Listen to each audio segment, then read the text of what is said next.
මම අද කියන්න යන්නේ ව්‍යාග්‍රයා ගැන. එහෙමනම් ව්‍යාග්‍රයා ගැන ඔබ නොඇසූ කරුණු කීපයක්. එහෙමනම් අපි ඒ මොනවද කියලා බලමු. ඔයාලට පේනවද මොවුන්ගේ සිරුරේ සුවිශේෂී ඉරි රටා දකින්න තියෙනවා. එහෙමනම් ව්‍යාග්‍රයන් දෙදෙනෙකුට එකම ඉරි රටා පිහිටන්නේ නැහැ. ඒ කියන්නේ අපේ අතේ තියෙන ඇඟිලි සලකුණු වගේ එකිනෙකාට වෙනස්. ඊළඟ කාරණය තමයි මොවුන්ට රාත්‍රියට ඉතා හොඳින් ඇස් පේනවා. ඊළඟ කරුණ බළල් කුලේ අනෙක් සතුන්ට වඩා මොවුන්ට හොඳින් පිහිනීමට හැකියාවක් තියෙනවා.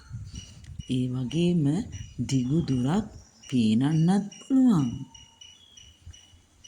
ඊළඟ කරුණ තමයි ශබ්ද නගා ගෙරවීම තුළින් ඈත සිටින ව්‍යාග්‍රයින් සමග සංනිවේදනය කරන්න පුළුවන්. මෙම ගෙරවීම සැතපුම් දෙකක දුරක් විහිදෙනවා. ඒ වගේම ව්‍යාග්‍රයින්ට ඇදහිය නොහැකි තරම් ශක්තිමත් හකු පවතිනවා.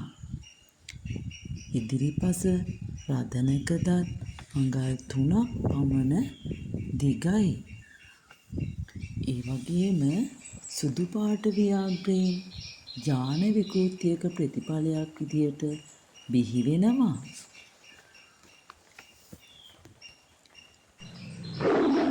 ඒ වගේම ව්‍යාග්‍රයින් හොර ගමන් සඳහා ඉතාම දක්ෂයි.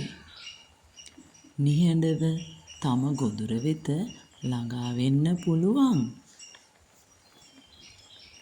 ඊළඟ කරුණ තමයි මොවුන්ගේ පැටවුන් අන්ධව තමයි උපත ලබන්නේ.